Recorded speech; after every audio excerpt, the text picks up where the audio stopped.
Mga ka-sports, may bagong sniper ang Gilas Pilipinas. Kasabay nito may malaking balita sa tambalan ni na Justin Brownlee at Jordan Clarkson. At ano nga ba ang totoo sa issue kay Bol sa PBA? Kung drip mo po ang ganitong content, pa-iwan ng follow at pa-subscribe na din. Tara po, simulan na natin.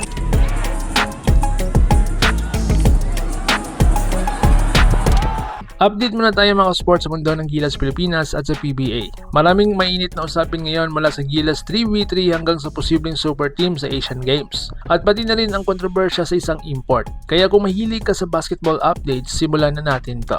Mga ka-sports, bagong sniper ng Gilas 3v3. Isa sa matagal ng problema ng Gilas sa FIBA competition ay ang kakulangan ng consistent outside shooting. Pero ngayon mga sports, may sagot na po tayo. Ipinasok sa lineup ang isa sa pinakamainit na shooter sa PBA, si Jerick Ahamisi. Fresh of 37-point explosion, dala niya ang lethal scoring sa Gilas 3v3. Kilalang kilala siya sa bilang isa sa mga pinaka-deadly 3-point shooter sa liga ngayon. Pero twist mga sports ha, hindi siya 5v5 kundi sa 3v3 format muna natin siya makikita. So ang lineup breakdown natin, kasama ni Ahamisi sa Gilas 3v3 ang solid na lineup. Si Ralph Koo, isang versatile guard. Chris Kun, two-way forward. Sean Alter, isang big man presence. Combination nito ng shooting ni Ahamisi, defense at hustle ni Kun, versatility ni Koo, size and inside presence ni Alter. At si Ahamisi ang inasang magiging primary scorer, shot creator at clutch shooter. So dito naman tayo sa FIBA Asia Cup 3v3 plus Thailand rematch. Sasabak ang Gilas sa 3v3 sa FIBA 3v3 Asia Cup sa Singapore. April 2 ang unang laban, Maldives versus Thailand, at dito magiging interesting rematch kontra sa mga Thailand. Ang Thailand ay defending champion sa SEA Games 3v3 kaya mataas ang kanilang confidence. At tandaan ha, may history na ang init ng dalawang team.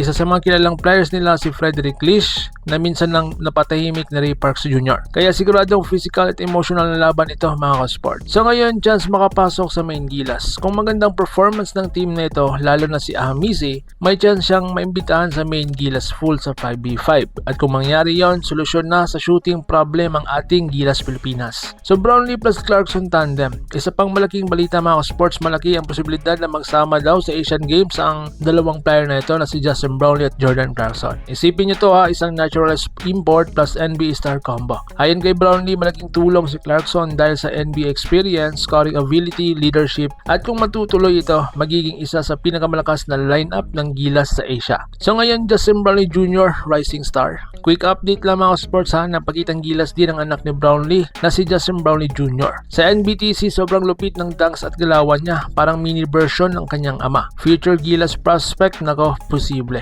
So dito naman tayo sa usaping PBA, ball issue sa PBA. Ngayon naman pag-usapan natin ang player na ito. Maraming fans ang nakakapansin na hindi daw siya masyadong namamansin, umiiwas sa interview, bihirang makipag-interact. Ayon sa ilang reports, introvert daw talaga siya. Pero may mas malalim pang dahilan. Posibleng naaapektuhan siya sa pangalan niyang nagiging biro sa Pilipinas. Dahil alam naman natin may ibang meaning ito sa Tagalog. Kaya posibleng umiiwas siya sa media, nagiging caution sa fans. Real talk lang po tayo mga sports. Importante talaga ang respeto. Kung gusto natin mag-perform siya ng maayos, dapat iparamdam natin na welcome siya dito sa Pilipinas. So ngayon mga sports, kaya ba ng Gilas ang 3v3 na talunin ang Thailand? Karapat dapat ba si Ahamisi sa main Gilas? At sa tingin ninyo sa ball issue? Comment down below at join the conversation. At kung nagustuhan nyo po ang video, like, subscribe, and hit the notification bell para updated ka sa lahat ng basketball updates. Laban Pilipinas puso, so paano? Ingat po kayo. Pace and we hit a pretty crazy shot.